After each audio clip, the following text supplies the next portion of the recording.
Welcome to Fortune Forecast. I am Daisy, your hostess, and you are in my book playlist where we are going through the book titled Supreme Personality by Dr. Delmer Eugene Croft. It was published in 1915 by the New Haven Printing Company. It is in the public domain. Definitely considered as a giant in the genre of the motivational literature movement, Dr. Delmer Croft provides practical steps with a positive attitude in how to perfect one's personality. It seems too good to be true, too simple, yet it is in the practical application that we are challenged. Hopefully you like this addition to the channel.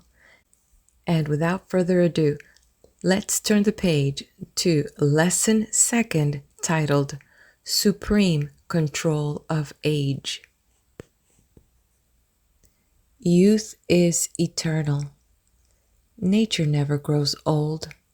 The flowers that bloomed in Eden are blooming today, just as lovely, just as sweet, just as fresh and unchanged. The roses your life mate brings home to you have the same fragrance as the roses Adam brought to Eve, if he thought of it. The lovely stars that glitter in the azure fields above you tonight have the same loveliness that gleamed in tremendously glory down upon the shepherds beyond Bethlehem. The radiant, life-giving rays of the sun that 10,000 years ago warmed Mother Earth into vernal spring life are the same life-giving rays that shall bring again the spring tide. Life never grows old. It only changes form. Your life is perpetual. Then your youth may be perpetual. The human race is ever young. Its units fall off. You should be younger at 60 than at 16 because you have more of life. Growing old is a habit. People travel along the years up the hill of life till they reach a certain point where they begin to think they must be growing old. Think it's time to sag. Think it's time to droop. Think it's time to begin the process of decay. Then begin to talk about it, to write letters about it, to feel around for it, to look for it in others. Finally, the habit they inherited from the race is on, and they are old. Life is endless, but you can think it short. The power of an endless life is within you, but by thinking you can turn it to the white ashes of old age. Think youth, and you stay young. Youth is growth. Keep growing and you keep young. A new idea will make you feel younger. Develop it and it will develop you. Quicken your mental throb with new ideas. Begin now. Stop talking about being too old to grow. You pass by trees daily, 100, 200 years old. Still, they are growing. The rosebud on a wall in China is supposed to be over 1,000 years old. It bears more roses now than when it was a mere slip of a vine of only 100. Gladstone, at 82, was a growing statesman and elected Prime Minister of England for the 4th time. Cato, at 80, began to study Greek and renewed the youth of his mind. Donald Davis is a growing hunter at 103. Goddard Diamond was a growing teacher of health when he was 111. I know a bright, cheery lady who is just beginning a new study for decorating china, along with her household cares, and she is 88.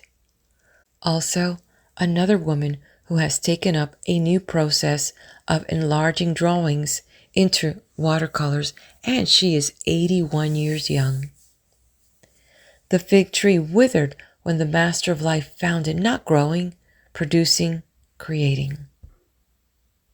When you stop growing, you will wither by the same law. Grow something, create something, produce something, and the law of youth will pervade your being. Youth is observing the law. Observing the law of health, the law of mind, the law of growth, the law of harmony, the law of production, the law of expression, the law of beauty, the law of selflessness.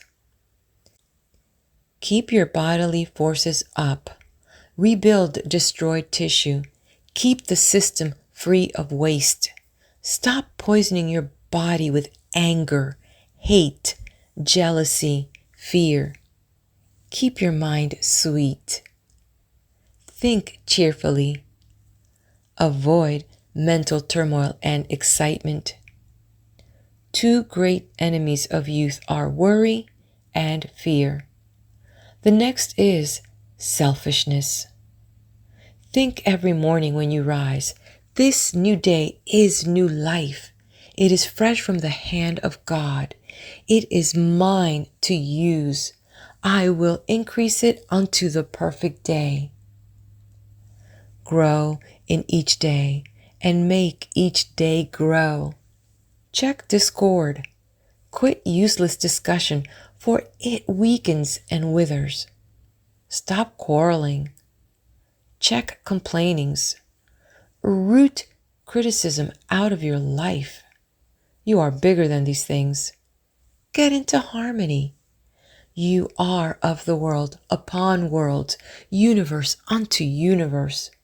Study your words to make them have beauty, your walk to have grace, your personality to make it magnetic, your smile to give courage and comfort, your presence to have it healing, helping, inspiring. If there be any virtue in whatsoever things are lovely, think on those things. Youth is loving work. Like what you do. Do what makes you and others happy. Enter your daily work with joy. Adjust it until you do like it. Learn to love work for the happiness it brings. Put joy into your work in the mornings, and you will find it multiplied into happiness at night. Work is a law of youth. Inaction is decay. Inertia is death. Men and women do not usually lose their positions. They drive their positions away from them. The law of work will not stand personal abuse any more than the law of beauty will endure brutality. Form an ideal of your work. Make a mental picture of it. Simplify it, orderly it, beautify it, then glorify it. Start the process in the slightest degree and you will get a result. Put a new shock absorber on your disposition. Bring your fine sensibilities to work. Be big morally, be deep mentally, and work with confident expectation. Put rules and system into your daily task. Exercise your self-control, your self-possession, self-mastery. March up to your task with efficiency backed up by a dominant will. Realize your supreme personality in your work. Put the absolute I am into your purpose of toil. Put dominating decision I have decided into your efforts. Put invincible determination I will into your complex problem. Put irresistible confidence I shall achieve into your ardent desires. You will then love work. When you come to love work, you will not exhaust yourself in it. You will not tire your brain and body with its friction, because you will not work with selfish purposes, but work to enrich the world. Love is the fulfilling of the law. Youth is supreme cheerfulness. To be funless is to be lifeless. Good cheer is the tonic of youth. If you are so sad, you cannot laugh at something, then laugh at nothing. Laugh and the world, you know it. An ounce of smiles will give you more real life than 7 tons of solemnity. Cheerfulness and prosperity go hand in hand. Bathe in mirth. Frolic in some sunshine daily, even if you live in Pittsburgh and have to make your own sunshine. Make fun. Don't always buy it. You can cure disease and kill the devil with laughter. Cultivate an infectious laugh. Mirth makes work easy. Read humor and learn to tell it. Practice telling a good, funny story. Be a quick wit. There is a bright side to everything in this world, even to a dark lantern. The end of the film is sure to be jolly. Good cheer attracts good luck. Cheer up! If you haven't a smile, get one of somebody and wear it as your own. Let thine heart cheer thee. Give it outlet. Go to sleep with a smile on your face, and you will awaken with a joy in your heart. Let your humor be rich humor. Laughter is the cipher key to a man. It is one of the most delightful sounds of earth, most utterly lost in the day you laugh not. Mirth clears the mirrors of the mind. A person who does not laugh is not healthy. A merry heart doeth good like a medicine. To forget your sorrow, begin to cultivate joy. Keep away from sad people, or you will be sad. Stop rehearsing your grief. You only enlarge it. If you suffer grief, find someone in trouble and cheer them, encourage them, help them, and you will deliver yourself. You will comfort yourself when you comfort another. You cannot lose a loved one. Though absent from the earth plane, they are nearer than ever. Life and love never change. Death is an unreality thought made. Our friends take on a new embodiment that is glorified in life and spirit. When you believe you were created in His image and are a partaker of the divine nature, it is easier to believe you shall arise in His likeness. Someday, we shall all believe we have not disfigured morally broken natures, but divine natures supreme in limitless power. Traditions, teachings, education, environment of generations of thinking have disfigured, morally broken, sin-burdened humanity. All are thought-created conditions. Thought made limitations. Thought made original sins. System cultivated human wrongs, institutionalized teachings of error. But you should know the universe is one undivided soul. You are a yokefellow with God. You are a part of one complete life. You are a lobe of the infinite brain.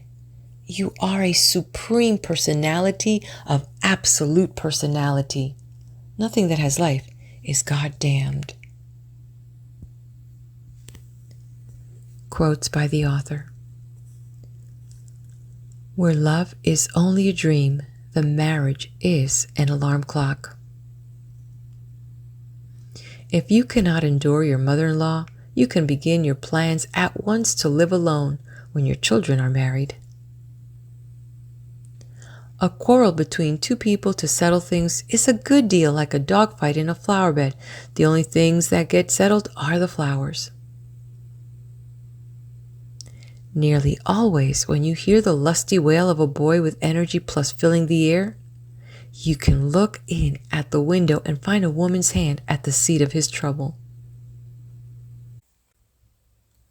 You can overwork your notion of neatness.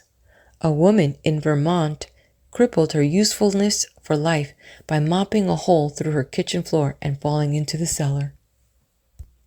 This concludes Lesson second, and let's move on right here. Don't go far away. We're going to move right on as I flip right to Lesson third. Sit back. If you haven't done it yet, hit that like button, subscribe to the channel. And now for Lesson third, a supreme daily life method. A central plan. Do your mental work in the morning, your manual work in the afternoon. Do not dictate letters in the afternoon. From 10 to 12 in the morning is best. The brain is usually at low ebb at 3 o'clock in the afternoon. Do not have your desk so that you have to look sidewise at persons approaching you. It blunts your personality. By no means have people enter behind you. It is the most negative psychic influence possible. Let your position in your office be such that when anyone approaches, your eyes will fall upon them as near as straight level as possible. Plan your workroom for efficiency, no matter how small, how large, or if it be but a bench. Put your character stamp on the plan of the work you do. Go to that work as a king goes to his throne. Centralize your work, plan it, work your plan. Have a system of order. Set your mind in order first. If you are living as I have taught in the lessons that have gone before, then your mind will assume a supreme command of order almost at once. Classify what you do. Keep matters separate. Do the big things first. As you classify, drop the non-essentials. Weed out the useless. Never spend a minute of your morning hours winding up a string of or folding a piece of wrapping paper. Do that when your brain tide has ebbed out in the afternoon, or not at all. Don't hunt for a pin, or sharpen a pencil, or manicure your nails after you reach your work of the day. Classify your movements. Eliminate the useless. Energize your movements. Move with enthusiasm. Put elastic cheer into your step. Wear rubber heels of quiet manners. Simplify your work. Keep it straight. After a little, it will keep you straight. Don't fall over your work, nor step on it, or sit on it. Simplify by stopping the waste of words, waste of material, waste of time. Jollify your work. Put fun into each day's round of toil. Be original in plan and ideas. Cultivate your efficiency. To all the above, add mental energy. Develop insight. Grow new business brain cells. Do not overload your stomach with food, nor your body with clothing. Study directness. Master application. At Niagara Falls, I saw 2 giant dynamos generating 25,000 horsepower. Their efficiency was kept in perfect balance by a little automatic nickel gate. Your efficiency is kept in balance by little, invisible, and automatic thought neurons. A clear brain is the test of efficiency. Plans, orders, system, application give efficiency. Efficiency is positive thinking, freedom thinking above fear thinking.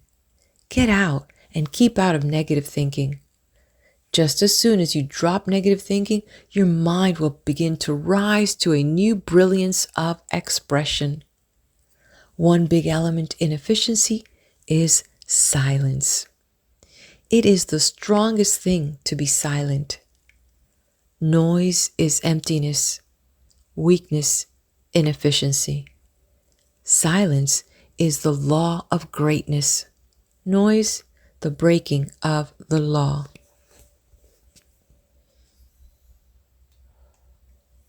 Develop your power to rest. That person is wise who knows how to rest. It is a powerful thing to rest successfully. Overfed persons or animals do not rest. They are stupefied. Rest is filling your capacities with energy. Sleep knits up the raveled sleeve of care, or it should. Rest is relaxing the nerves and muscles. Rest is reconstructing broken down cellular tissues. Rest is restringing the harp of the senses, returning the rhythmic harmonies of the spirit. Rest lets down the tension. When you sit down, let what you sit on hold you. When you lie down, do not try to hold yourself on the bed. Rest is the opposite of labor. Rest is recreation. Rest with sleep is a divine restorative. When you cannot rest or sleep, you are expending energy without production. Try this little code rest and sleep. My mind is empty. My soul is at rest. Repeat it with your eyes closed and your body relaxed. Say it just as you would imagine the swing of the pendulum of an old-fashioned hall clock. I never knew it to fail of inducing sleep. Never rest or sleep with light falling on your eyes. Shut out the world and noise. Grow the fruits of the Spirit. Love, joy, peace, gentleness, goodness, faith, meekness, temperance. Against such there is no law. Do not sit down and wish for them, nor wait for someone to bring them to you. Even God will not bring them to you. Grow them. Cultivate them. Produce them. No power on this earth can defeat you, make you fail, or overthrow you. You fill your spirit with them. As you work, use them. Take them with you to the store, the factory, the shop, the mill, to your bench. Take them with you to the office, the counting room, the courtroom, and to your throne room. Take them with you to the battlefield, to the halls of justice, to the Senate chamber, to the presidential chair. Take them with you through the streets, along the highways, and over the unbeaten paths of your life. Take them with you down the rivers and out into the storm-driven sea. Chain them to the wheel of your ship. Sail on through the starless night alone. Trust them, for they are the initiative of the Supreme in you. Train your voice. Take your snarling, growling, snapping, whining voice away into the jungle and leave it to the wild beasts. Take your sobbing, sniveling, trembling, dolorous, sanctimonious voice down into some dismal swamp and bury it. Train your voice as you would tune a harp. Your voice is an index of character. Keep it on the level. Let it speak as one having authority. Charm it with modulation. Make it ripple with music. Allow no thrust of anger to ruffle it. Intensify it with determination. Strengthen it with courage. Give it dominion and power. When other voices are hot and spuming around you, keep your voice cool. Never allow your voice to become dull, dubious, uncertain, shrinking, or hollow. Voice tones that are round, rhythmic, full measured. Have a serene and reposeful voice. Look at what you speak. reflect your soul in your voice. Let the manner of your voice be calm, smooth, collected, but energized with positive forces. Have a cheerful voice, a voice that makes one think of sunshine and smiles.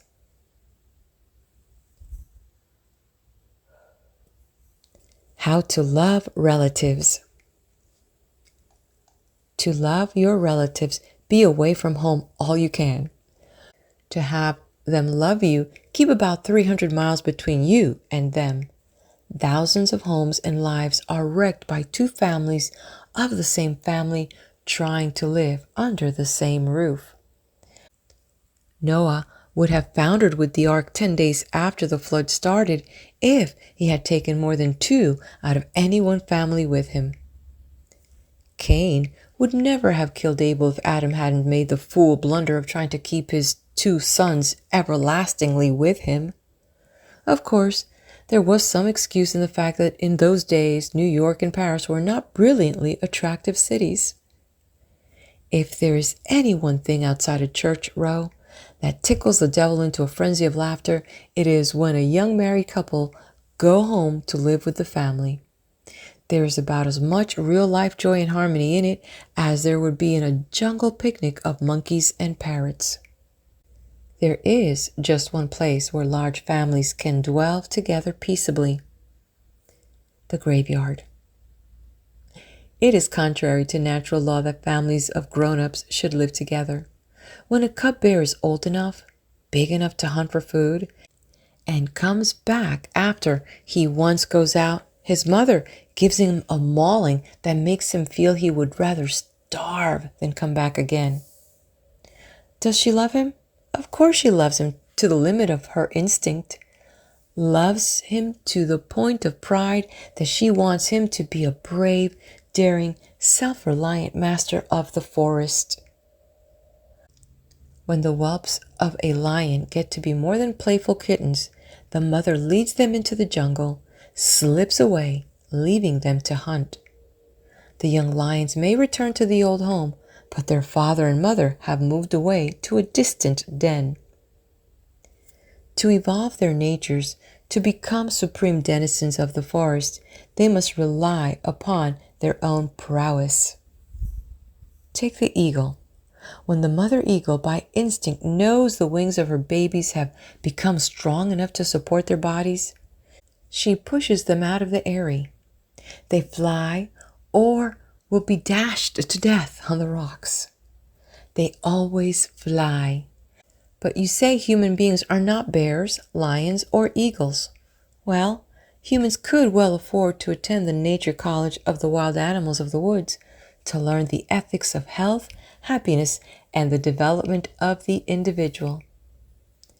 Treat your relatives royally, then let them alone. Keep out of their affairs.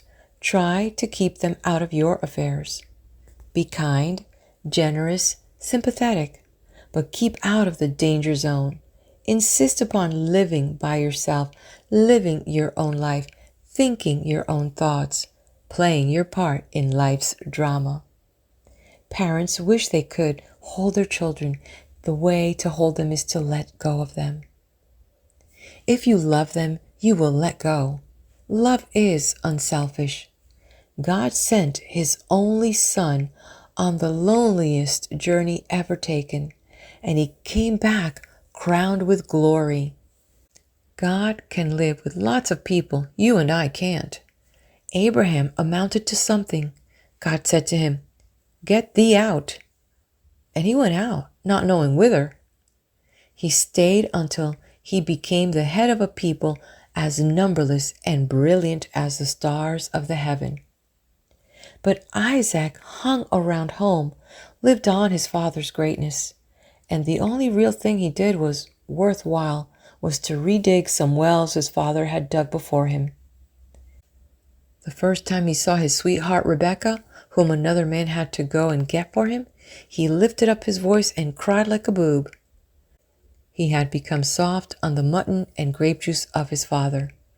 Tender little doves flit around the home cote, but the eagle sweeps from sun to sun, Anyhow, in these modern days, children are very largely bringing up their parents. Quote by the author. To kill a quarrel, shut your mouth. There is a world of sense in the saying, sell your hammer and buy a horn. There is one place we can bear a boil and smile, on the other fellow's neck. Many people possess more than 1,000 acres of possibilities and have about half an acre under cultivation.